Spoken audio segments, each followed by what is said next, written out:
5, 4, 3, 2, 1. All right, here we are. So far, what we've done is we've created a contact. We've created our opportunity. Now let's say we're going to go ahead and electronically send some documents out to our client for them to sign. So to do so, I'm going to jump in here to the opportunity that we were working with earlier. And then I'm going to go next to the Documents tab here along at the top. Inside the Documents tab, it's very important that on the left-hand side that you select the appropriate checklist for the opportunity that you're working with. So as we talked earlier, I'm working with Donald Duck. He's a buyer. He's looking to purchase a home.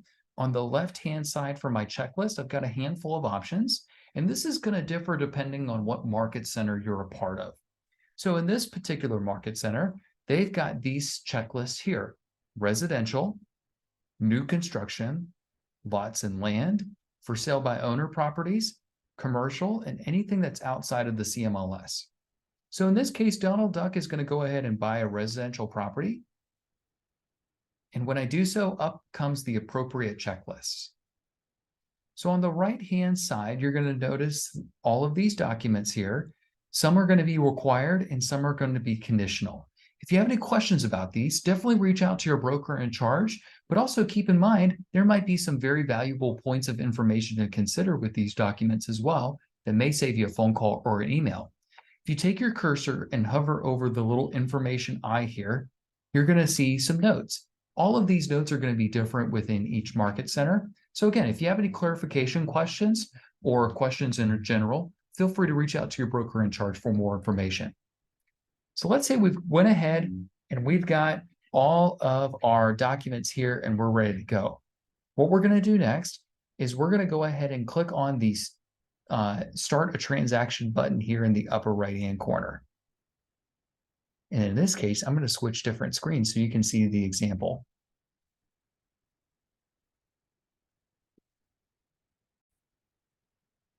All right, great. So we're going to go ahead and click on the Start a Transaction button. And this will do a handful of things. This is going to go ahead and open us into DocuSign. We may need to sign in, as you see here on the screen. What may also happen is it's going to go ahead and bring us directly into the room. Going to bring in all of our clients' contact information. It's going to let us know that we are ready to go right from here. So it's done a lot for us already. So the next thing we need to do is we need to add appropriate documents here in order for our client to get these signed. So to do so, I need to navigate to the Documents button. And on the right-hand side, we're going to click the blue Add button.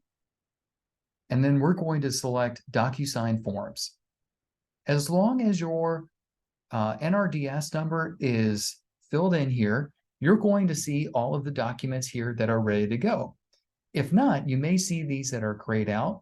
And for more information on that, take a look at our video outlining how to add your NRDS, your NERDS ID number inside of DocuSign. If you have any questions, reach out to us here on Leadership.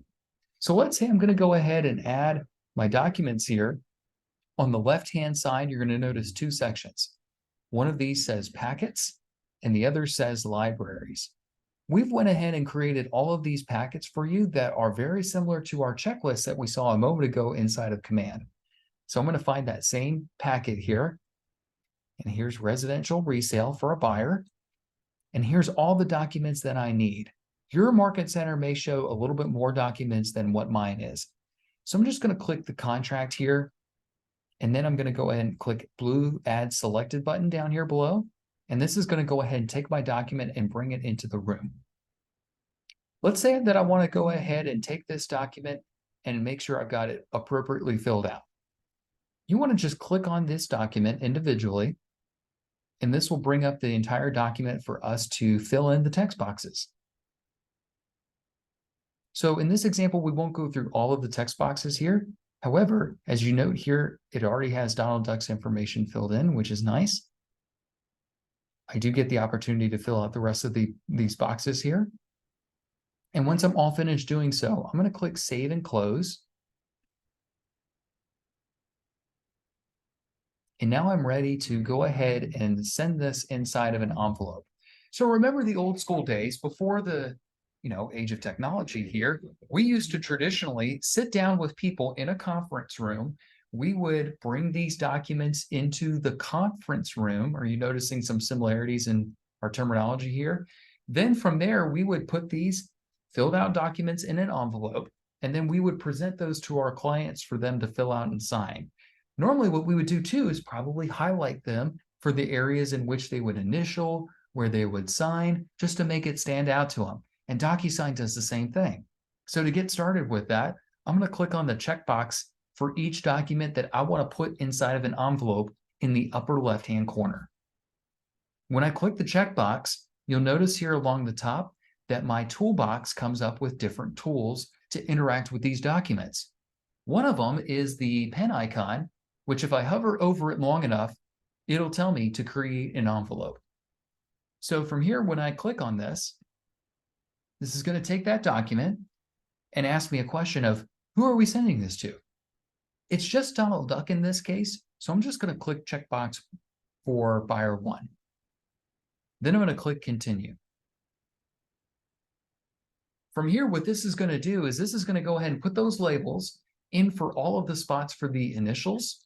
It's going to highlight the areas down at the bottom for the signatures, put in date signed, and any other pieces of information that we may need for this document. So then down below, it's already recognized that Donald Duck is going to be buyer 1, so it's added their information here. In case you need to add more recipients here, you can click on this button, and it's going to ask you, who's it going to? You can type a person's name and email address down here below. You're also welcome to bring in the contact book as well. This is going to bring in anyone who's participating in this room, such as your broker in charge or any person else maybe on your team. You've got room contacts as well, and even a directory for all of our Keller Williams ecosystem here. So once I've gotten all that squared away, I'm going to just click the trash can on this one. What I'll do next is I'll go ahead and type in a message that's going to get sent directly to my client. Say contract for 123 Main Street. Of course, our fictitious property. And then down below here, we'll do the same. Hi, Donald. Could you jump on a quick call so that we can review this contract? Thanks. Okay, so once we've done that, we're going to click the yellow next button down at the bottom right. And this is going to take us to the place where we can see our contract, we can see our document, whatever we brought in, and all of the fields that have been attached here thanks to DocuSign. So as you see here, there is an initial box, a date signed for Donald Duck. And as I scroll down, I might notice some other things, such as more initials down here. Sometimes these documents also have white boxes rather than the yellow boxes we saw a moment ago. That's on purpose. That's for a reason. There is a conditional item here that's going to say that the buyer is going to pay for all of the transaction costs and the seller will provide or pay for all the seller's costs. Or there's the other option there too. So maybe they're going to choose one or the other. They probably will. Best practice would be to just delete the ones that you're not going to use. So that way your client doesn't get confused. And to do that, I'm going to click this box, and then I'm going to click the delete button on the side and do the same thing for this one. However, this white box indicates that this is an optional field, meaning that DocuSign is not going to stop at this place to notify your client to sign or initial at this spot. So to change that, click on the initial or the signature box, and on the right-hand side, check the box that says required field. And as you see, it turned from white to yellow. Once we get it all filled out, I always like to go ahead and click the preview. This gives you at least a third time here to make sure that your client sees everything that they need to and everything is in order. Once you've read through it, you can click on this X and this will take us back to our previous screen.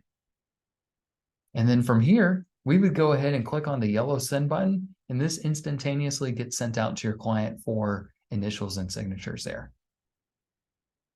Thanks for watching this video, and stay tuned for the next one of what to do next.